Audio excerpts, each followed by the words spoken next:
Salam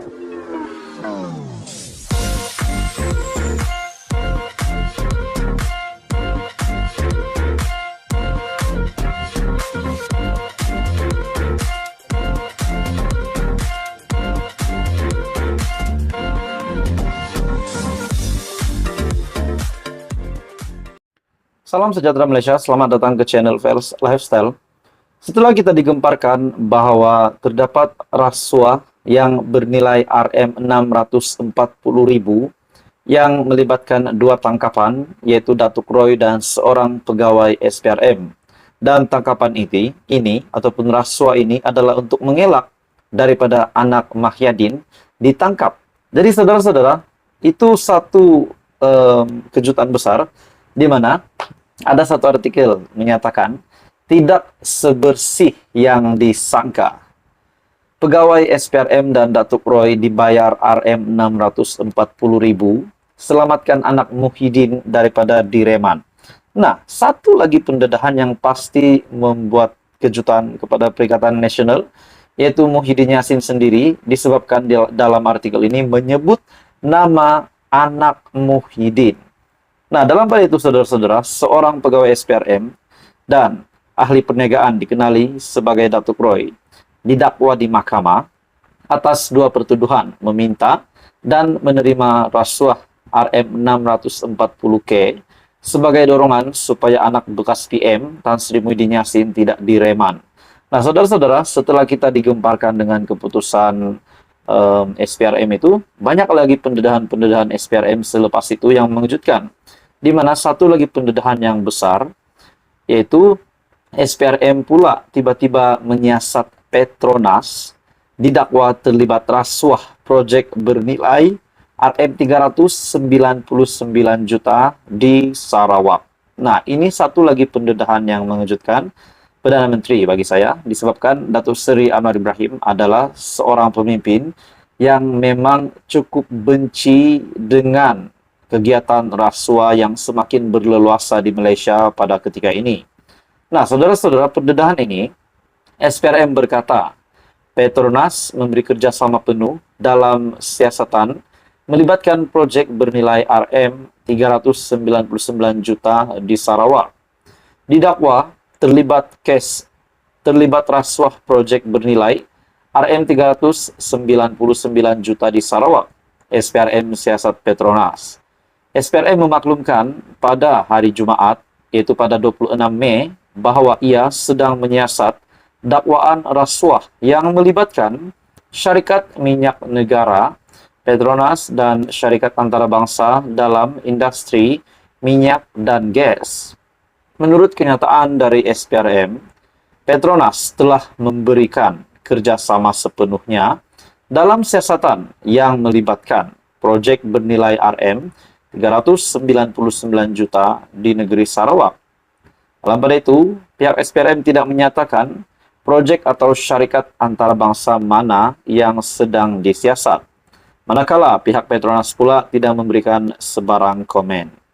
SPRM berkata, ia telah menemui beberapa kelemahan dalam amalan sistem dan prosedur kerja semasa siasatan mereka.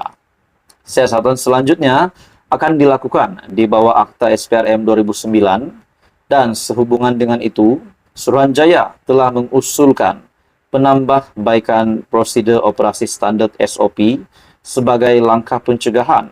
SPRM menggesa pihak yang mempunyai sebarang maklumat berhubung kes ini untuk memberikan kerjasama dalam membantu siasatan. Nah, bagi saya ini satu lagi pendedahan yang pasti mengejutkan ramai berkaitan dengan rasuah proyek bernilai Rm399 juta di Sarawak. Jadi saudara-saudara, apa komen Anda? Teruskan bersama dia dalam channel ini untuk info yang seterusnya. Jangan lupa tekan butang like, share, dan subscribe. Info padu, info hangat disediakan di dalam channel ini. Halo semua, salam sejahtera Malaysia. Selamat datang ke channel Fels Lifestyle. Terima kasih kerana masih setia bersama di dalam channel Fels Lifestyle. Setelah kita digemparkan dengan kenyataan Presiden PAS sendiri, setelah kita digemparkan dengan kabar angin bahwa terdapat cakap-cakap PAS mungkin akan menyertai kerajaan Nah, ini menjadi satu spekulasi besar yang pasti mengejutkan ramai dan juga bagi saya pasti memeningkan ramai orang. Nah, saudara-saudara, tuan-tuan dan puan-puan, kita dapat lihat pengakuan Hadi Awang sebelum ini bahwa terdapat beberapa pemimpin dari kerajaan yang menawarkan parti itu, parti pimpinan Hadi Awang yaitu PAS untuk menyertai kerajaan perpaduan. Pengakuan Hadi. Nah, persoalannya saudara-saudara, kita dapat lihat PAS adalah parti yang mempunyai kerusi terbanyak di dalam semasa PRU 15 yang lepas. Jadi persoalannya, kalau PAS nak menyertai kerajaan perpaduan, sudah semestinya mereka mahu status ataupun jawatan yang tinggi di dalam kerajaan. Mungkin paling minimum pun adalah timbalan Perdana Menteri dari PAS. Persoalannya, kalau ini benar berlaku, apa pula akan jadi kepada Muhyiddin? Bagaimana pula dengan Perikatan Nasional? Adakah akan bubar? Adakah Muhyiddin akan meletakkan jawatan? Dan bagaimana pula status timbalan Perdana Menteri hari ini, yaitu Ahmad Zahid Hamidi dan juga Fadilah Yusof. Nah, ini menjadi memeningkan ramai orang kalau benar-benar PAS tiba-tiba menyertai kerajaan perpaduan. Nah, akhirnya Zahid Hamidi membuat satu kenyataan yang menggemparkan PAS sendiri. Adakah memang benar pemimpin kerajaan yang memanggil Hadi Awang, menawarkan Hadi Awang untuk menyertai kerajaan itu memang benar-benar ada ataupun hanya dibuat-buat? Nah, itu pun menjadi persoalan juga. Kenyataan Zahid yang memeningkan kepala ramai orang yang pasti mengejutkan, PAS jangan nak perasan berangan sertai kerajaan perpaduan, kata Zahid Hamidi. Wow, bagi saya ini satu kenyataan yang pedas untuk diterima Tan Sri Abdul Hadi Awang sendiri. Kenyataan timbalan Perdana Menteri satu yaitu Ahmad Zahid berkata PAS jangan nak perasan. Jangan nak perasan, kononnya ada orang tawarkan sertai kerajaan perpaduan, kata Datuk Seri Ahmad Zahid Hamidi kepada Tan Sri Abdul Hadi Awang. Timbalan Perdana Menteri berkata demikian sebagai mengulas kenyataan Hadi yang juga Presiden PAS bahawa ada pihak dalam kerajaan menghubunginya untuk berjumpa bagi menawarkan PAS menyertai kerajaan perpaduan.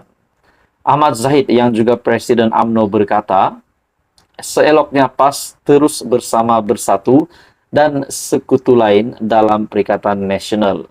Saya rasa eloklah mereka PAS terus berkawan dengan bersatu menurut timbalan Perdana Menteri. Jangan perasan ada sesiapa nak tawarkan Hadi, katanya kepada pemberita. Ahmad Zahid yang juga pengerusi Barisan Nasional turut menolak dakwaan Abdul Hadi itu. Dakwaan PAS ditawar sertai kerajaan di luar pengetahuan timbalan Perdana Menteri. Jadi persoalannya, kalau Zahid Hamidi sendiri pun tidak tahu tentang tawaran itu, bagaimana pula dengan pemimpin-pemimpin yang lain? Nah, adakah itu hanyalah merekaan semata-mata untuk menimbulkan, menambah pening kepala ramai orang penyokong PAS sendiri dan penyokong kerajaan perpaduan? Dan spekulasi pun dibuat kalau PAS memasuki kerajaan perpaduan, bagaimana pula status timbalan Perdana Menteri, ataupun status Perdana Menteri sendiri dan juga status Perikatan Nasional, kepimpinan Perikatan Nasional. Hadi yang mendakwa tawaran itu muncul kerana PH, khususnya PKR, menyedari kedudukan tidak kukuh. Apatah lagi jumlah kerusi Melayu parti berkenaan tidak sebanyak PAS.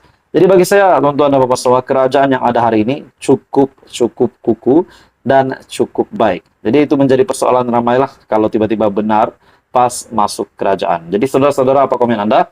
Teruskan bersama di dalam channel ini untuk info yang seterusnya. Jangan lupa tekan butang like, share, dan subscribe. Info padu, info hangat disediakan di dalam channel ini.